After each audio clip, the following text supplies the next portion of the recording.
Coppard, where we're going to talk about things South Yorkshire and North Derbyshire now. Get back onto more normal, well-trodden turf, because there are very important things that are still exercising the mayoralty. Of course, buses. We talk buses a lot, and there are some changes coming in at the end of the month, aren't there? There are. That we need to speak about, if we may. So if you can tell us what the latest is and what's happening. Well, so, as a result of the funding cuts from central government, and we can talk a little bit about, I suppose, this sort of HS2 announcement and what the consequences might be for South Yorkshire in a moment, but because of the funding cuts to South Yorkshire, at the end of this month there will be fewer buses on South Yorkshire's roads. The frequency between buses will increase, so in some instances on Sundays and evenings become every 2 hours rather than every hour, and then some of the fares are going up as well. So this is frankly an awful picture that has been caused by those government funding cuts, and we're now trying to deal with the consequences and kind of distribute the money we do have in the fairest way possible to protect as many services as we can. Crikey. So what's the good news? Well, the good news is that I think what we've been able to do is protect school services. So what we've done is we've protected as many school services as all school services. So we put more of our reserve funding into some of this. We're protecting as many routes as we can, and we've put, I think, about £11.8 million more in to the services. Just to give you some context, we spend about £75 million a year on public transport. That's money that comes from the government, and that's money that comes from essentially council taxpayers in South Yorkshire. The bit of that comes from the government has decreased, and yet the calls on our money has gone up. So over the last 3 years alone, the money that we spend on what we call tendered services, the services that the bus companies don't want to run for profit and we have to pay for, has gone up from £7 million to next year it'll be £21 million. So it's gone up 3 times. We can't afford to keep buses on the road, and that's why people are seeing their services decline in the way they are. So I'm campaigning now for more money from government, and government have opened up this conversation, quite frankly, by scrapping the HS2 leg over in Manchester and said, hey, there's going to be loads more money for public transport. And the Prime Minister himself said buses are the most popular form of public transport. He even said they were investing more in buses in South Yorkshire, which frankly, and I don't like using this word, but that was a lie from this Prime Minister. He should not have said that. They are not investing more in buses in South Yorkshire. In fact, they have decreased significantly the funding going into buses in South Yorkshire, and I can demonstrate that very clearly to people with the figures that we have. But we are doing everything we can to get more money out of government. I met with the Secretary of State for Transport on Monday morning and told him in no uncertain terms that our priority was funding for buses and revenue funding immediately so we can get more buses on the road. I mean, a lie at Conservative Party conference is big It was on a media round with James Vincent before Tory Party conference. I've tweeted the clip. I'm happy to tweet out the figures. I'm happy to share the figures because they are not giving us more money, and yet he said categorically that they were. Let's go to the HS2 announcement, which you were expecting, because we were all expecting it, because we all knew it was coming. Yeah. Was there anything in the subsequent announcements that gave you cause for cheer? Well, I mean, look, first and foremost, the Prime Minister of this country coming to the North and announcing a cut to the biggest infrastructure project in the North, with nothing but, frankly, a list of kind of priority projects which he'd written on the back of an envelope to kind of cover that off, was, I think, a disgrace. Network North, let's be clear, it's a con, right? It includes a railway down in Cornwall. It includes £2.8 billion for potholes in the southeast, the southwest and the east of England. Right. It does not include any firm commitment to give us more money for things like infrastructure in South Yorkshire until 26-27. And when I asked the Secretary of State for Transport all sorts of very important questions that you would hope they had already worked through before making this announcement, such as what happens to blight in South Yorkshire? So what happens to those communities who have had routes safeguarded, so-called safeguarded, in South Yorkshire, and therefore had their lives disrupted, if not in some cases, frankly, destroyed, because of that? Didn't have the answer. Couldn't tell me if we were going to get any more money for our buses immediately. Didn't know the answer. So on all of these significant questions, Manchester connectivity, Leeds connectivity, there are no answers whatsoever. And that's as a result of their rushed and botched decision to cancel HS2 in order to save some cash and try and make a pre-election pledge to people down in Cornwall and in the rest of the country. Let's move on. We've got some questions for you. First things first, we've got Sharon on the phone. Good morning, Sharon. Good morning. What would you like to ask the Mayor, Sharon? Before I I just go on with the question? I just to say that I am doing a meeting at Foxhill Forum on 24th of October at Wolf Road at 6 p.m. on transport in the Foxhill and surrounding areas. And I have invited Oliver. I know Stagecoach will be represented, and I'm hoping that someone now will still be coming, even though I've been told it may be a written statement that I'll have to present. But the reason I've rung is because since that, I have now seen an article that was in the Star, and there was the 16 worst problems with the routes in Sheffield listed.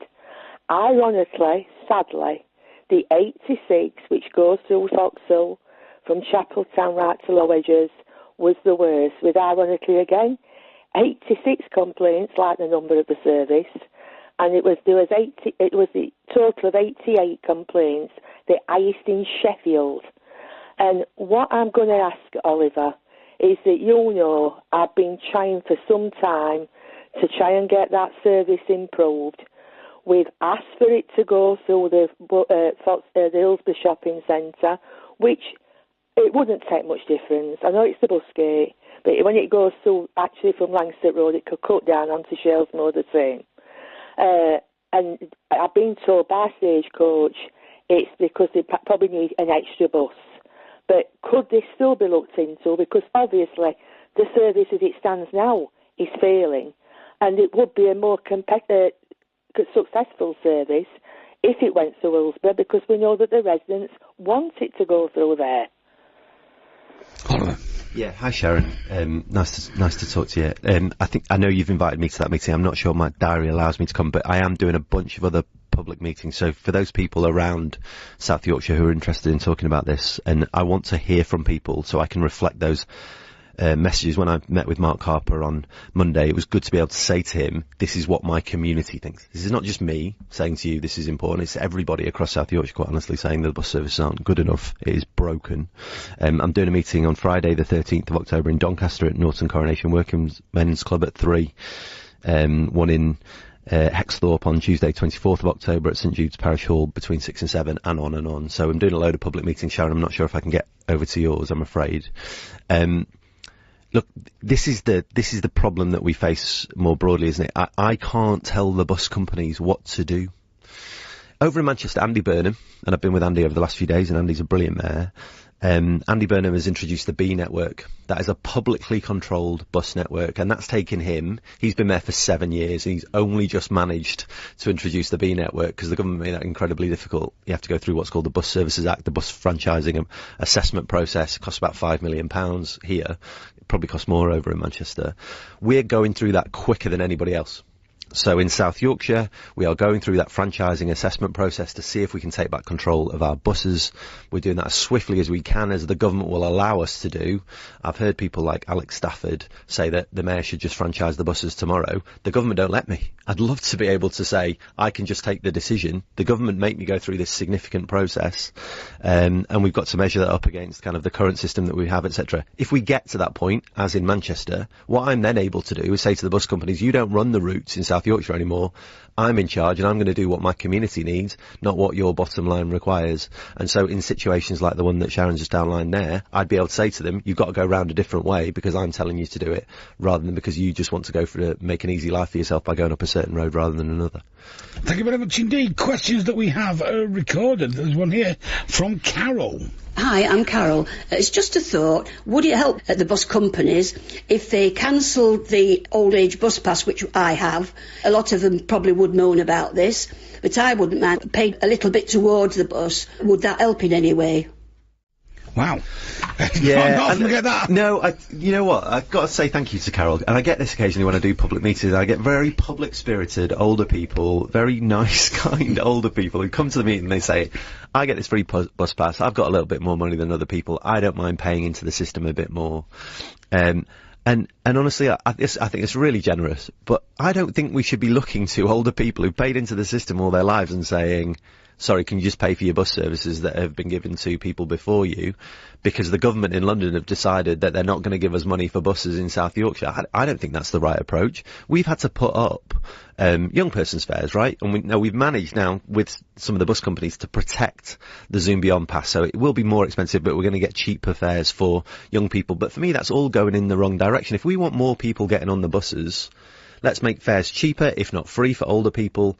And if we can do that and get more passengers onto the network more broadly, then it's going to support a better network going forward. And at the moment, we're in this spiral of decline where fewer people use the bus, so the bus services get worse. So fewer people use the bus, so the bus services get worse. Look, people like Carol should not be paying to use the bus. Older people shouldn't be paying to get the bus, because as much as Carol might be able to afford that, but some people can't. And I want to protect that at all costs, quite honestly, and make sure that older people and ideally more people can use the bus for as little as possible, so we can have more people on bus services. And there are also people like my mum, when she got hers, she was on the bus more often than Holland from all the buses. She was everywhere, which is again what we want. We got people, she was out and about, she was spending, she was living. Well, look, she loved it. Cheaper bus fares are one thing. It's no good having cheaper bus fares, indeed free bus fares, if you can't get a bus. So if there's no bus serving your community, as all too often is the case now, it doesn't matter if your fares are cheaper, or it doesn't matter what the cost is. And what you then find is actually what you're creating costs elsewhere in the system. So if you isolate older people, healthcare costs go up. So it's not like it's free. You've got to then pay those costs over in the NHS or through other different services that the public provide. Actually, bus services are a social contract. They're about people across our community having access to services, access to each other, access to friends and family, and that's got to be good for everyone. Thank you very much indeed. Richard has this. My name's Richard. I'd just like to ask if anyone had thought about the fact that a lot of people are being encouraged to get more exercise. How about organisations like the National Health Service subsidising bus services? Well, I suppose you can get a bus to a park. Look, again, that's what tax is for, right? That's what taxation is for. That's what is supposed to operate in a decent functioning society with a decent system of government. You get people who can afford it paying into the system. Therefore, people who can't afford it get the services that they need, and we all thrive as a result. Look, I don't think that's a particularly radical statement to make. I don't know why we should be trying to reinvent how these things work and ask for different organisations to pay in different ways. I know that over in the Dearn, right, you've got some companies now paying for bus services. I've had conversations with the universities about whether or not they would be paying for bus services over to places like the Advanced Manufacturing Park and Waverley. That's all because this system is fundamentally broken, and it's been broken by 35 years plus of deregulation and privatisation brought in the 1980s by Margaret Thatcher, and we used to have a world-class public transport network. Let's get back to that again. And Michael has this. Hello, I'm Michael. Is it possible to find out if the HS2, which has now been cancelled, and the money promised by Rishi Sunak to help a whole host of other things be put towards subsidising South Yorkshire buses? Michael, join my campaign, please, genuinely. I want the government to understand that, look, infrastructure is important, right? And I was a supporter of HS2 to Manchester. I think that we need better train infrastructure in this country, and the connections up then to Northern Powerhouse Rail and the way that all integrated was really important. But public transport is mostly buses in South Yorkshire. And it's no good having a high-speed train if you can't have a bus. And the government have now said, look, we've freed up £36 billion, and when they announced it, they almost said that, we know exactly what we want to do with all of that money. Since the announcement that was, I think, created just basically for the Prime Minister's speech, we've then seen that disintegrate. So what we now find is that all those projects that they said were crystal clear are now apparently just, what they could do. An aspiration, it seems. So, look, if that's just an aspiration, well, I've got an aspiration too, and my aspiration is for better buses in South Yorkshire, and if that's the case, then let's get some of that money now, when it's urgently needed, and put it into bus services so that people like Michael and Carol and Richard can rely on bus services across South Yorkshire, and that's what I'm getting the Secretary of State, or trying to get the Secretary of State to recognise, and that's why I met with him on Monday. Finally, I got one here from a bus driver. Can I ask if anything can be done to change the traffic lights at the bus gate on Wicker? Last week I was queuing from Gower Street to Wicker. When I got to Wicker, it took me 5 goes to get through them. It was letting 3 buses and taxis through for a minute, and then 5 minutes letting traffic through on Derry Dooley Way. It made me 25 minutes late. You've got passengers screaming at me because you're late, or the bus in front is missing because it's been retimed as it's so late.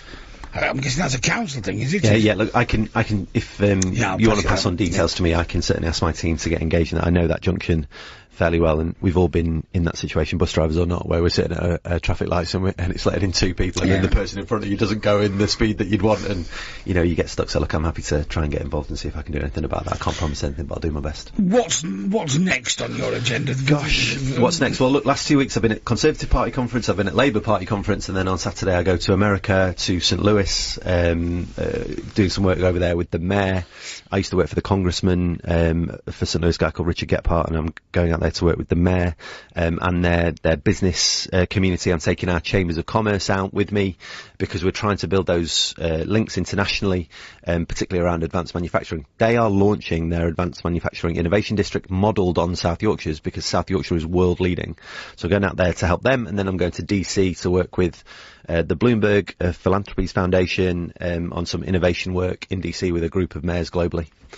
Fantastic stuff. I wasn't expecting that to happen. Just a bit to do, yeah. Totally. It's keeping you nice and busy. It is. Thank you very much indeed. That's, I've got one here before we go.